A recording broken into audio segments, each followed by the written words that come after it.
అలసిన వానికి ఊరడించు మాటలు. సహోదరుడు భక్తి సింగ్ గారి పరిచర్య నుండి సేకరించిన అనుదిన ధ్యానములు. ఏప్రిల్ 8. ఇశ్రాయేలు పరిశుద్ధ దేవుడగు సృష్టికర్త అయిన యెహోవా ఈ మాట సెలవిచ్చుచున్నాడు. నా హస్తకార్యములను గూర్చియు నాకే ఆజ్ఞాపించుడి.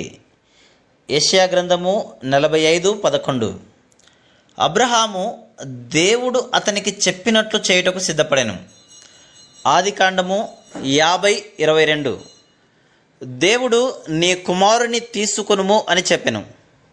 అతడు తన కుమారుని తీసుకొనెను, కట్టెలు కూడా తీసుకొనెను. దేవుడు అతనికి ఒక బలిపీఠమును కట్టమని చెప్పగా అతడు హృదయములో ఎట్టి ప్రశ్న కానీ అనుమానము కానీ లేకుండానే బలిపీఠమును కట్టెను. సర్వశక్తిగల దేవునితో నిజమైన స్నేహము అన్నది ఆ విధంగా నుండును. దేవుడు అవును అని నేడలా నేను అవును అందును. దేవుడు వద్దు అని చెప్పినేలా నేను వద్దు అని అందును. దేవుడు వెళ్ళుము అని చెప్పినేలా నేను వెళ్ళదను.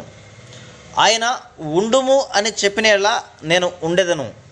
ఆయన మాట్లాడుము అని చెప్పినేలా నేను మాట్లాడేదను. అటువంటి స్నేహమే నిన్ను ప్రతి పర్వతం మీదికి మోసుకొని పోవుటను కనుగొనెదవు. నీ శ్రమలు, పరీక్ష కొరకైన శ్రమలు మరియు ఈ పరీక్షలు శ్రమలన్నీ సిద్ధపాటు నిమిత్తమే.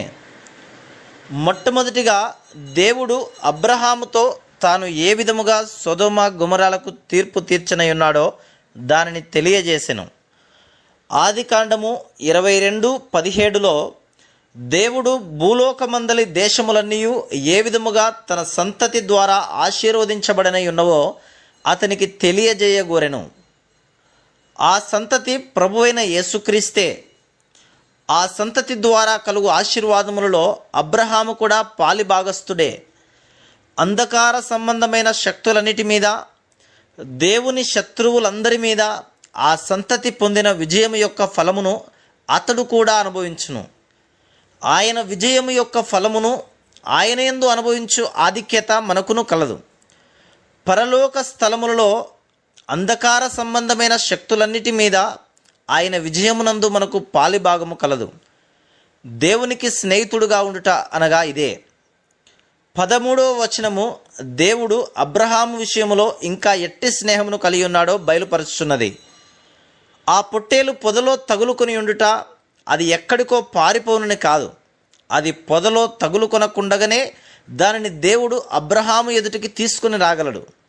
కానీ దేవుడు అబ్రహామునకు ప్రాముఖ్యమైన పాఠములు నేర్పించుచున్నాడు. అంతిమ పరీక్షలో విజయము పొందిన తర్వాత పొదలో తగులుకొని ఉన్న పొట్టేలును చూచెను. ఈ పొట్టేలు యేసుక్రీస్తు ప్రభువును సూచించుచున్నది. దేవుడు అబ్రహాముతో ఇలాగున చెప్తున్నాడు, నీవు నాకు విధేయత చూపితివి, ఇప్పుడు నిన్ను నీ సంతతిని ఆశీర్వదించుటకు నేను బంధించబడి తిని. నాకు ఆజ్ఞాపించుము, ఎడతెగక ఆజ్ఞాపించుము. నా హస్తకార్యములను గూర్చి నాకే ఆజ్ఞాపించుడి. యెషయా 45:11. మనం ఆయనకు విధేయత చూపిన యెడల ఆయన మనల్ని ఆశీర్వదించుటకు ఇష్టపడును. మనలో చాలామందిమి మనము చెప్పినది దేవుడు విని పని చేయవలనని కోరుదుము, కానీ మనం ఆయనకు విధేయత చూపము.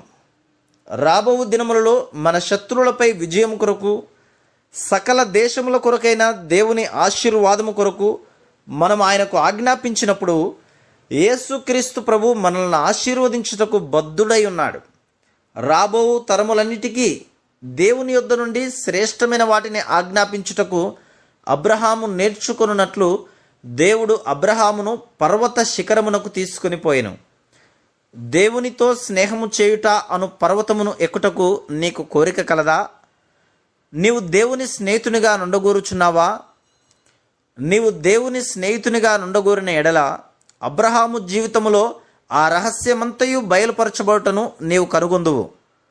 ముఖ్యముగా ఆదికాండము 22వ అధ్యాయములో బయలుపరచబడెను. Praise the lord.